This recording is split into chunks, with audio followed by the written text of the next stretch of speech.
We're continuing a series of connected messages revolving around the overarching theme of living like we know who our Father is, because living like God is our Father requires that we change. And we have said that being a Christian and living like one is two different things. That obedience to the gospel of Christ simply puts us in a relationship with the Father, but then comes the hard part, because then we have to live like we know who our Father is. And with that in mind, we're currently considering a short series within this series under the subtopic of old habits die hard. Because, as I think about this, I oftentimes say that it does us no good to read and to study the Bible and then close the Bible and be unchanged. And so living like a Christian, living the Christian life is not easy. It's not easy. And if you think that it's easy, perhaps you haven't been living it the right way. And there are some old habits. Once we come to Christ, some old habits that need to die. And I'm persuaded that if we can't get it right in the church, then how do we expect the world to be any different? And so last time we reflected on how the Lord's Great Commission, his Great Commission to carry the gospel to all nations, to carry the gospel to all people, to all ethnicities, how that Great Commission seemed pretty clear in our mind, but apparently wasn't clear in Peter's mind, because God had to do something miraculous to compel Peter to actually do what he had already commissioned him to do.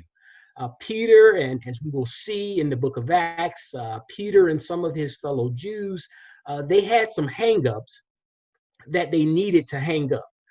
And so God demonstrated to Peter through a miraculous vision in regard to clean and unclean animals, whereby in that vision, he validated to Peter that he shouldn't consider something common or unclean that God had planned to clean and that God had planned to call holy. And continuing with that same line of thought, Acts chapter 10, verse 1 through verse number 8. And for clarity and understanding, I'm going to read from the English Standard Version of the Bible. And the Bible says, "At Caesarea, there was a man named Cornelius, a centurion of what was known as the Italian cohort, a devout man who feared God with all his household, gave alms generously to the people, and prayed continually to God. About the 9th hour of the day, he saw clearly in a vision an angel of God come in and say to him, 'Cornelius.' And he stared at him in terror and said, 'What is it, Lord?' And he said to him, 'Your prayers and your alms have ascended as a memorial before God. And now send men to Joppa and bring one Simon who is called Peter. He is lodging with one Simon, a tanner, whose house is by the sea.' When the angel who spoke to him had departed, he called two of his servants and a devout soldier from among those who attended him, and having related everything to them, he sent them to Joppa." Tonight I want to use for a devotional subject, when some become all. When some become all. I indicated last time that the Jews considered all of us as Gentiles to be common and unclean. And outside of necessary interactions to conduct business and transactions of daily living, the Jews would not keep company with Gentiles. Acts chapter 11, verse 2 and verse number 3. But what they missed is that what they called unclean, God had always had a plan to clean. Matthew 28 and verse number 19. While God used the Hebrew people as the conduit for bringing Christ into the world, he had always planned to bless all nations through Abraham's seed, Genesis 12 and verse number 3.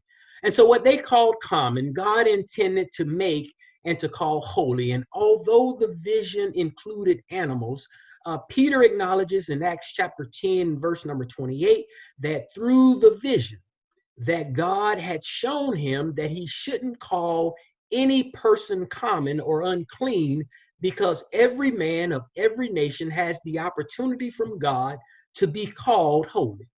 And we ought to be thankful that what they called us is not what God called us. And as I understand how the Jews perceived us as Gentiles, it's always surprising to me how they applied that thinking to Cornelius.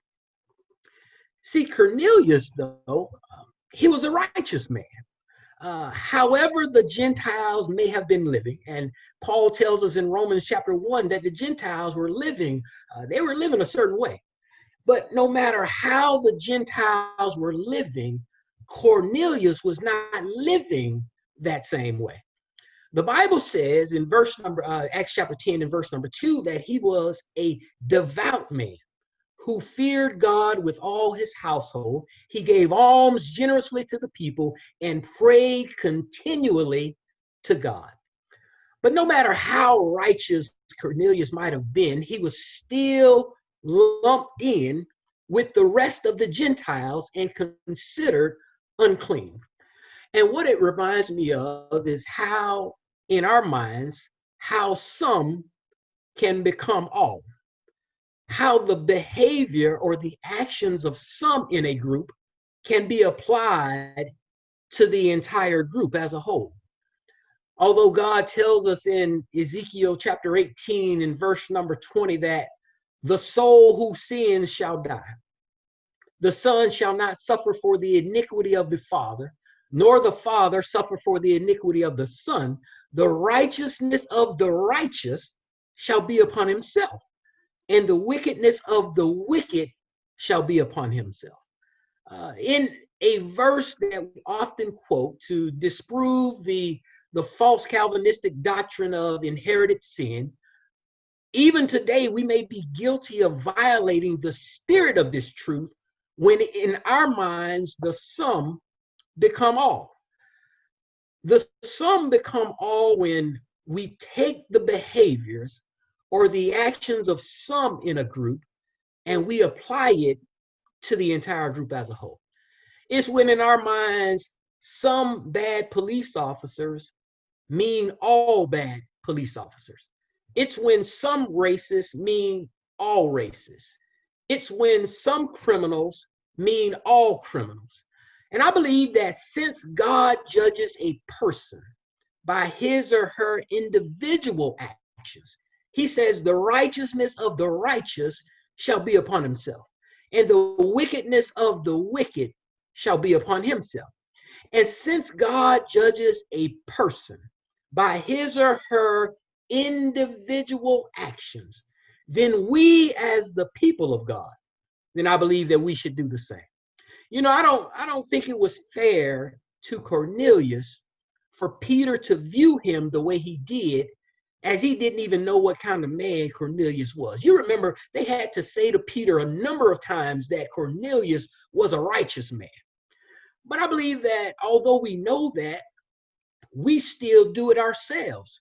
Right now, you all are well aware that Fort Hood is taking a tremendous beating over recent events that have occurred on the installation. And the behaviors of some have been attributed to us all, making us all out to be people who condone or who overlook sexual harassment and sexual assault.